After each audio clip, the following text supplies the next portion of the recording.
pour la situation de TNP dans le cadre de cette formation. Je voudrais vous rappeler que si vous avez été convié à la présente formation, ce n'est pas au hasard, c'est sur des critères bien déterminés. Et c'est sur ces critères que je voudrais m'appesantir pour vous dire qu'il sera d'intérêt capital pour le bénéfice que vous aurez à gagner ici. C'est le numérique. On a supposé que la plupart ou tout ce que vous êtes ici, autant que vous êtes, vous avez au moins une maîtrise, un b.a.-ba sur l'outil informatique, sur le numérique. C'est ça qui va faciliter la tâche à vos formateurs qui sont suffisamment outillés et très disposés à vous apporter le meilleur en ce qui concerne la littérature de jeunesse. La thématique que nous développons depuis un moment à travers le projet, c'est de faire en sorte que les acteurs de l'école puissent implémenter, montrer et croire en quoi la littérature de jeunesse peut être un compagnon au service de l'apprentissage dans les classes. Donc, je voudrais compter sur l'autodiscipline de chacun d'entre vous. Je voudrais compter sur votre disponibilité et votre ouverture à poser toutes sortes de questions. Je certifie que les formateurs que vous avez sont suffisamment outillés et il faut profiter du maximum de vous. Cyril Ayedou, je suis formateur à l'INFE, je suis en charge de la coordination de la formation par rapport à l'exploitation de la littérature de jeunesse dans les classes.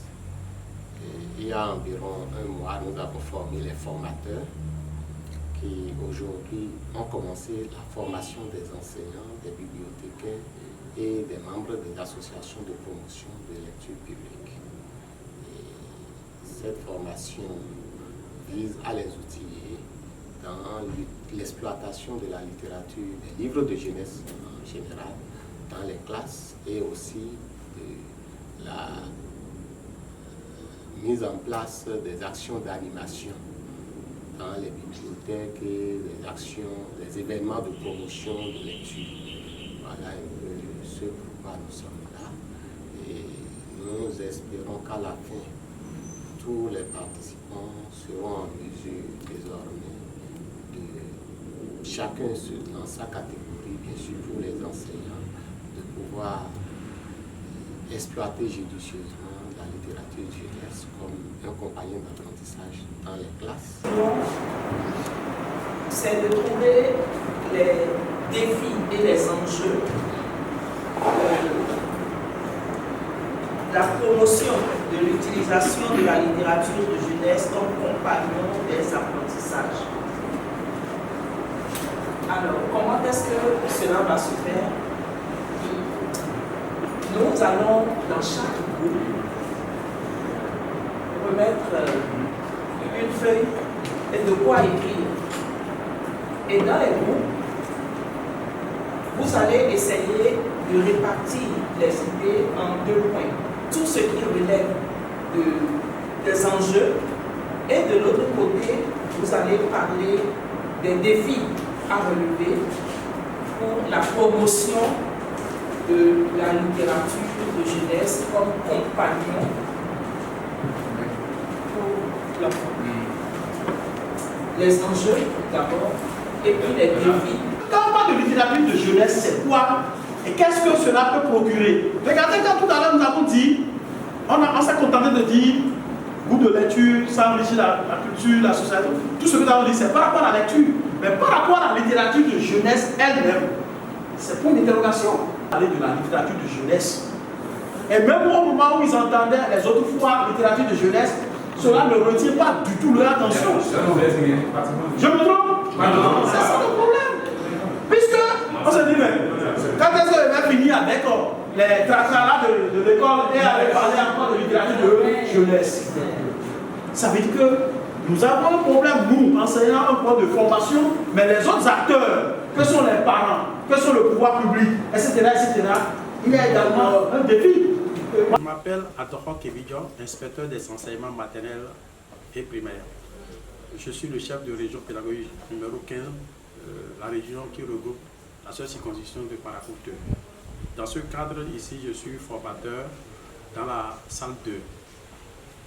Notre objectif, c'est comment introduire l'exploitation du livre, notamment le livre de la jeunesse, c'est-à-dire les bandes dessinées, les romans, les albums, etc. L'ensemble de ces documents, comment les utiliser dans les apprentissages pour maximiser la chance de lecture, donner le goût de lecture à nos apprenants dans nos écoles. Voilà l'essentiel. Nous venons de commencer et nous souhaitons que le projet RE puisse nous accompagner, nous soutenir. Et nous allons faire le plaidoyer avec ce projet. Ils vont nous appuyer pour que les institutions de l'État puissent accepter l'introduction de la littérature de jeunesse à travers un certain nombre de livres que peut-être les autorités achats de l'éducation vont choisir et adopter. C'est très important puisque on sait qu'il y a beaucoup d'enjeux, mais il y a également des défis. Et au nom des défis, je viens d'évoquer la réticence peut-être éventuelle des institutions, puisque les programmes scolaires, ce sont d'un processus qui ne peut pas être revu avec un tour de main. C'est très important.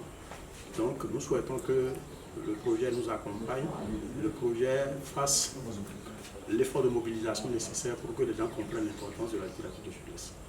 L'État doit avoir l'audace de réaménager le programme scolaire. Quand je prends un enseignant par exemple du primaire qui a plus de 5 ou 6 matières à sa charge, à lui seul, je me demande quel temps on peut accorder par exemple à la lecture de livres jeunesse. Et la réalité commence par une volonté politique. C'est-à-dire qu'il faut organiser les états généraux de l'éducation, une fois encore, pour déterminer et définir une nouvelle orientation. Faut-il continuer par enseigner de façon classique? Faut-il continuer par faire la lecture de façon classique? Ou bien il faut changer de donne, il faut changer de stratégie. Et déjà, les curricula de CI qui sont en cours d'élaboration, de vulgarisation, devraient prendre en compte cette nouvelle approche pour aller à la littérature de jeunesse. Nous avons encore un décodable classique comme les syllabaires qu'on a l'habitude d'utiliser depuis les années 1960 et c'est avec ça qu'on veut continuer. Non, je crois qu'on peut déjà à partir de maintenant insérer dans les curricula de CI cette littérature de jeunesse. Et je ne suis pas d'accord avec toi quand tu dis que l'enseignant a mathématiques, plusieurs matières à faire et il faut un animateur en lecture. Non, on peut aussi enseigner les mathématiques avec de la littérature de jeunesse parce que tous ces documents peuvent révéler des notions mathématiques. Ça peut révéler des notions de ST, ça peut révéler des notions de DS, des notions de civisme, etc. Donc sur cette base, on peut toujours mettre l'enseignant au centre, c'est-à-dire former l'enseignant, donner les outils qu'il faut à l'enseignant. Mais ça commence par une volonté politique. Le ministre doit décider de revoir donc les états généraux avec les têtes pensantes, les concepteurs, les experts à la matière, doivent s'asseoir et dire à partir de maintenant, dans un délai de 2 ans, 3 ans, 5 ans ou plus, il faut qu'on aboutisse à réorganiser tous les systèmes éducatifs. Après cette formation suivie sur le terrain, accompagnée pour une meilleure mise en œuvre de ce qu'ils ont appris, les bibliothécaires et membres des associations de promotion de livres, eux autres, ont essayé de revoir, peut-être de renforcer leur capacité d'animation autour de livres et aussi de création, de mise en place d'événements de promotion de lecture.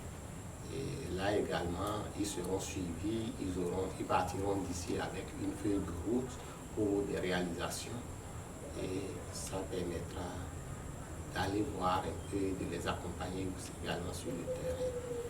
Et après ça, on pourra voir quel est le résultat d'une telle initiative. Vous notez avec nous que les participants ont manifesté pour leur engouement, ils sont très contents de découvrir pour la première fois pour certains la thématique. Et nous leur promettons qu'avec les 4 jours à suivre, nous puissions atteindre les objectifs assignés à la formation. Je vous remercie.